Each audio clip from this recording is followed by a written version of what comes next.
Hello and welcome to the show. I'm here in Forza Horizon 2 with another silly car build. My vehicle today is the Range Rover. Well, it was the Range Rover Supercharged. This is now a Range Rover Twin Turbocharged. It is one of the new cars from the latest DLC. Now, SUVs have, well, the last SUV that ran here was the fastest car we had for a silly car build for a long time, the Lamborghini Urus. So there is potential for this Range Rover to actually end up being quite quick. The paint job was off the store, about the only interesting good paint job I could find for the for the Range Rover, and I quite like Jurassic Park stuff. So sure, we'll go with this one. Yeah, beating the Urus is quite unlikely, as we do not have the big V12. I say unfortunately. The engine that we are going to be using is a V10. I believe it is the Lamborghini V10. I think this one is, which is still pretty damn powerful. 917 horsepower. Not quite as many torques as the big old V12. Yeah, it's just not going to be. I would be surprised if it's got anywhere near the Urus's time. It's still not too bad an engine. Now, to make things interesting, the vehicle has been rear-wheel drive swapped. As a four-wheel drive car, it's just not particularly. It's not going to be anything exciting to drive. In all honesty, 900 horsepower through a four-wheel drive system is perfectly okay. There's not going to be any issues with that in particular. We have got a fantastic rear wing. I mean, the front diffuser is slightly odd, shall we say, for an SUV, but the rear wing is pretty fantastic. Although I haven't played the Crew, now the rear wings on Forza look quite sensible, in all honesty. Yeah, it's a pretty ridiculous wing. There's not many places you can put a rear wing on a Range Rover. Weren't really designed for having a rear wings, in all honesty. We do have some lovely big tyres, some of the biggest tyres I think we've had. 355s on the rear. That's a pretty damn large tyres we've got on the back of this vehicle, bigger than the Monte Carlo we had out last time, so we could have pretty damn good traction. I mean, this has got fairly close to the same horsepower as the Monte Carlo we had last time out, so yeah, we could have some good traction. We could have some good drive out of the corners. Of course, the big downside with the Range Rover is it is very, very large and it is very heavy. Which one is it? It's in this one here, isn't it? There we go. Weight reduction. Yeah, even with the full-on weight reduction, we're still looking at 4,300 pounds, which is quite a lot of weight in a car, which means the changes of direction are going to be a problem as standard. I mean, yeah, it's a heavy old car. This one, or heavy new car, I should say. It's not an old car at all. The weight could be a problem. It will probably be a problem. It won't be quite as agile through a couple of the faster corners, but I don't think it's going to be too hard to drive. Sometimes having a little bit more weight can actually be a bit useful. You can have a lot of stability. It's not going to be twitchy. I wouldn't. If it is twitchy, I'd be very, very surprised. I think this will be pretty damn easy to drive. I don't think it'll be blisteringly quick, but I still think it'll do quite well. So on to the testing. We'll go to the Sisteron Citadel circuit, where I have got 6 laps to try and beat a time set by a standard Noble M600. The Noble did a 56.414 at this track, and I am now going to try and beat it. And I think the Range Rover is in with a shout. As strange as that is to say, I think the Range Rover may just be able to do it around here. It doesn't have the power of some of the other vehicles, and it is quite heavy and very large, but I think it could beat the Noble. I think it might have enough traction. Now having said that, it might be terrible. That is completely possible. Who knows? We will we will find out. Whoa, okay. We'll find out once we get going. I've not even driven this car at all in this game. I'm not really a fan of big old SUVs. I don't really see, especially not a Range, for example, like the Range Rover Sport and this thing normally. I don't see the point in them, but I will give it a go on this opening lap. Okay, we will have a little bit of cold tyres to deal with. Yes, that is a thing that you have to. I wouldn't say worry about, but it's a factor that comes into driving on here. But after the first lap, it'll probably be It'll be alright. How do we do through the hairpins? We're pretty nice through the hairpins. Very long gears in this car. Very long gears. Ooh, okay, we don't quite have the braking. I may have locked that up a little bit. We have incredibly long gears, and we don't like the bumps down there. The long gears and the huge tyres mean that this really does not spin its wheels up, like, at all. Ooh, there is certainly some weird handling characteristics going on in this. Ooh, we've overshot that completely. Okay, I mean, I can absolutely nail it up that hill, and it's absolutely, there's no wheel spin in this car at all. That's quite impressive. And again, around there, it's not quite the 140 miles an hour we've had from some of the faster cars, but it has so much, a little bit wide, has so much grip from the back of this car. We can, I'm flat out in second gear out of that corner. There was just the briefest moment of wheel spin before it launched out of the corner. Again, round this one, we're flat out the other side. We don't quite have the power of some of the other cars, but we do have, I mean, that's already gone over a second faster than the Noble. That's very, very quick from the Range Rover. Please get around the corners. Oopsie, I'm taking up some lampposts. As expected, it's pretty damn easy to drive. There are a couple of characteristics you've got to be aware of. That the second corner, technically, after the tunnel, something about it the Range Rover doesn't quite like. I'm not sure if it's to do with the large weight of the vehicle. The Maserati had a similar thing when we came out of there. It was just a little bit funny with that change of direction. I mean, it's understandable in a car this large that it would get upset about the change of direction and so on. I mean, the brakes are not ideal in here, but again, that's the downside of having over 4,000 pounds, and that bump is horrible. That bump is really, really quite nasty to this poor Range Rover. I mean, of all the vehicles, this should be able to deal with it much better. Yeah, I don't know, it's just not very nice through that opening section. And then we've got to make sure we get it slowed down here, but then we can just boot it out the other side. This is rear-wheel drive, remember, and I'm booting it up that hill, and it's okay. It's not a problem with it. And then into this next corner, we're going quite quickly into this next corner. It's doing pretty well, actually, considering this is, 300 horsepower down on the likes of the Urus, anything around with the V12, and because this has so much traction, it can use the 900 horsepower a lot better than everything else. And then we're going to try and get it slowed down. This is where it doesn't quite like. Actually, that was a really nice line.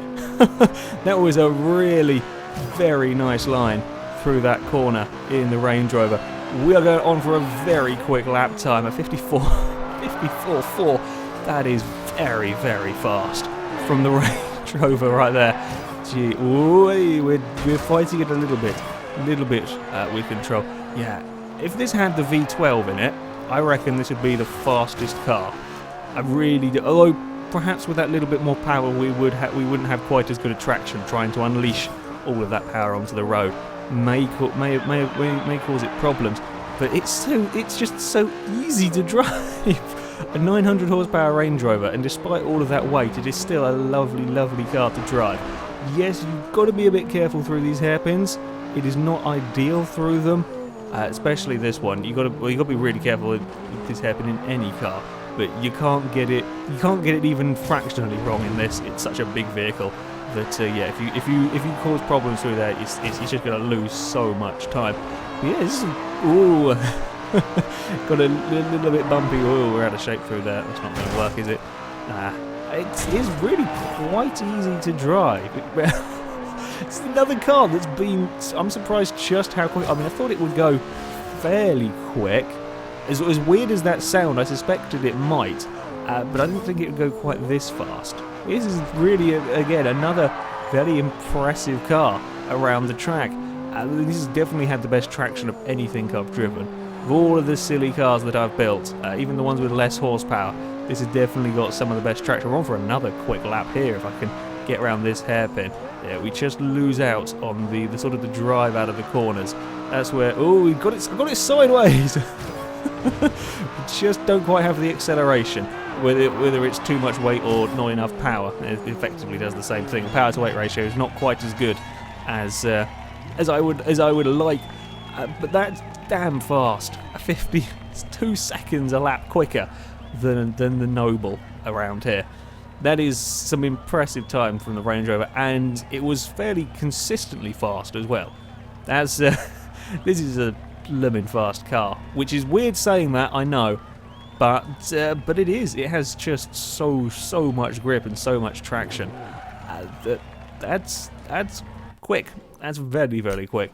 Well, it's now time to find how fast it goes in a straight line, where I don't think it's going to be as quick or impressive. I would be surprised if we got much above sort of 210, perhaps. It's just not got enough power, and the aerodynamics are not. I mean, sure, they're not quite as bad as a Hummer, but they're not ideal for speed running. This is a rather large vehicle.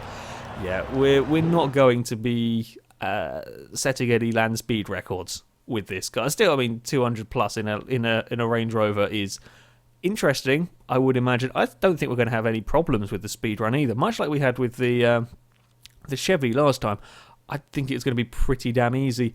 It's not going to be quite as agile. The changing of directions, weaving in and out of traffic, won't be quite as nice in this Range Rover, although it does have humongous tyres. On the front tyres, I think, was 315s, which is also huge for front tyres. So we have more than enough grip in this car. So maybe that'll sort of counteract some of the weight. It's not going to counteract all of the weight, that's for sure. Right, so we will jump down here. I think it'll be pretty easy. The bumps could be a problem. We saw this with a couple of the heavier cars, where the Maserati really didn't like the bumps down here. With the bit more weight, as the cars go over these bumps, it can cause issues. Can throw the vehicle around a bit, and of course, when you're landing with such weight being moved around, yeah, that tends to overload the tyres a little bit. So may have to be a little careful. And it's weird me saying I've got to be careful on the bumps with a huge SUV, but then it goes 2 seconds a lap quicker than a Noble around a track. It's just how it works, okay? It's just a thing that happens. What do we reckon? 214? That's a bit quicker than I expected. Although I don't think we're going to get 220 out of it. No, I don't think we're going to get much more, to be honest. Maybe the gears have got to come back a little bit. They were very long gears. What are we going to? Yeah, 214 is about all we're going to get. I'll just extend them a little bit so as the run down the hill, we don't buzz in the limiter. That's not 0 to 100 in 6.7 seconds. Oh, why is that? I put that in the middle of the two gearings I had before, of 214 and the standard thing that was 214, and then it's 210. What? Fine, you know what? Just go there, gearing. Yeah, 0 to 100 time of 6.8 is pretty good going for anything, let alone a Land Rover. Okay, can I remember buttons? Yes, I can. God, swapping in between so many games and everything having slightly different controller layouts is always good fun. Right. Okay, no, you stupid bowler, why are you doing that? Stay on your side of the road when I'm trying to do a speed run. Okay, we're up to 180 miles an hour. How do we fare through this first? In fact, there's a bloody truck in the... Well, that has actually really good amounts of grip. I was turning in expecting to get a bit of understeer, and it didn't, and I ended up in the back of the truck. Okay, that's got a lot more grip than I was kind of expecting through there. Okay, we've in the... It's very big. I swear it's busier on here than normal. Right, so the first big bump test is about to come up through this next corner. It's a horrible part of the speed run. Still not quite got the 200. Wait for it. There we go.